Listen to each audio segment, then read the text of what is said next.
This is a strange wooden man. He initiated the duel himself, but suddenly, he put down the huge axe in his hand, and lowered his head to his enemy. This left Jack completely dumbfounded, but if his opponent wanted to die, he wouldn't let him off. So Jack gathered his courage, and struck the wooden man's neck with a fierce blow. He thought the duel was over, but unexpectedly, the wooden man stood up again the next second, and slowly picked up his own head from the ground. Now it was Jack's turn to be stunned, because according to the duel rules, 1 year later, he had to find the wooden man, and accept the same fatal blow. After the wooden man left, Jack turned into a national hero, and enjoyed an unprecedented respect. But time flew by. The year was almost up, though he was very reluctant. For the sake of his own honor, he had no choice but to say goodbye to his beloved girlfriend, and set out on a lonely journey. To ensure his son's safe return, his mother specially made him a protective amulet belt. She told him that it would keep him safe. However, just after leaving the city, Jack lost his way. He asked a boy where the green church was. The boy kindly pointed him in the right direction. Jack trusted him and went on his way. But it turned out to be a deadly trap. The boy was actually the leader of a gang. He had deliberately lured Jack into the deserted forest. Then Jack was bound by several people. He could only watch as his luggage was raided. Even his protective belt was taken. What's worse, the boy picked up a giant axe, and claimed he would complete Jack's mission. Then, he swiftly rode off on Jack's horse. Jack could only lie on the ground and wait for rescue. Suddenly,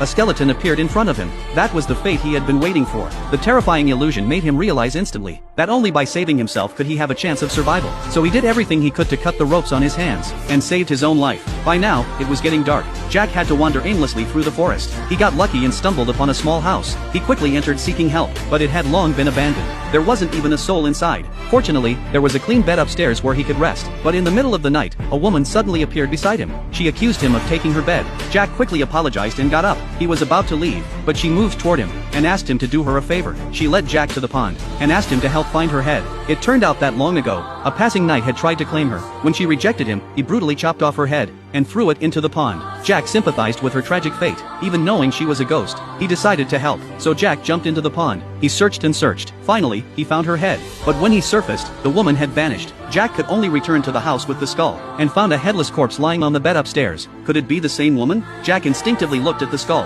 but it had turned into a living human head. Terrified, he quickly dropped it. But the next second, the head spoke, thanking Jack for helping her find her body. Since that's the case, he thought, he might as well finish the good deed. So Jack placed the head back on the corpse, and when he turned around, he found that the giant axe was back in the room. This was the reward for Jack's kindness. Reassured, Jack continued on his way to the green church. Along the way, a little fox followed him. No matter how hard he tried, he couldn't shake it off. Jack had never suffered like this in his life, but to keep his promise to the wooden man, he pushed his body forward. Just when he thought he couldn't go on, a group of migrating giants appeared ahead. These giants were 100 meters tall. One step was several miles long. Jack was envious. He quickly shouted, asking them to take him along. But when the giants heard, they stretched out their hands, trying to crush him. At that critical moment, the little fox made a strange sound, and scared the giants away. That saved Jack's life, but the hope of hitching a ride was gone. He still had to walk step by step. Finally, on a stormy night, Jack saw a castle ahead. He collapsed as soon as he entered the gate. When he woke up, he found that the castle's master had saved him. Then he was warmly treated by the master. Strangely, the master's wife looked exactly like his girlfriend. This made Jack wonder. With such beauty right in front of him,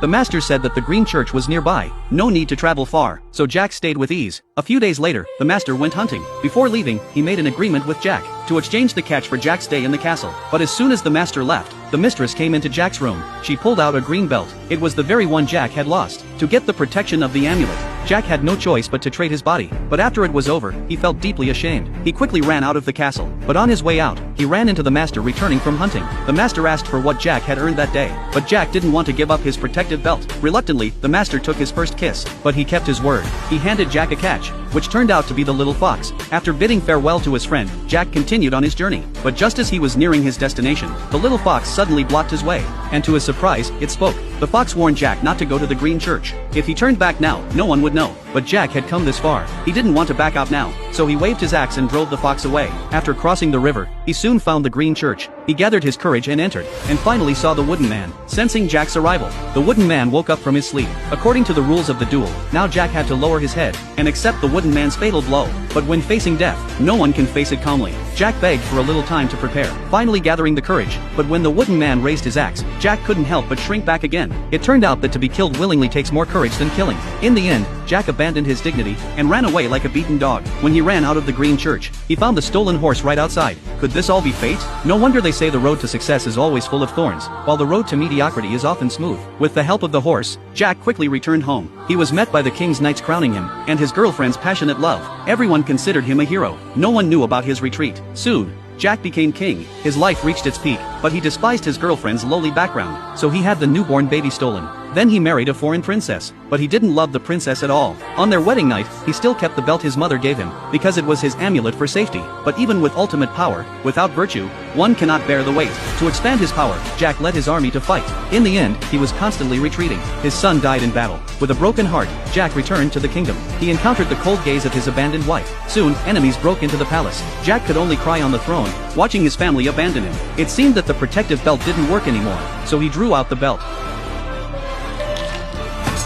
The next moment, Jack returned to reality. He was still at the Green Church. It had all been a dream. This made him realize that if he ran home, he would end up the same way as in the dream. Seeing his fate clearly, Jack suddenly understood. So he took off the protective belt, ready to face death. But it was this act that made the wooden man lower his axe. He slowly crouched down and gently touched Jack's face. Well done, my brave knight.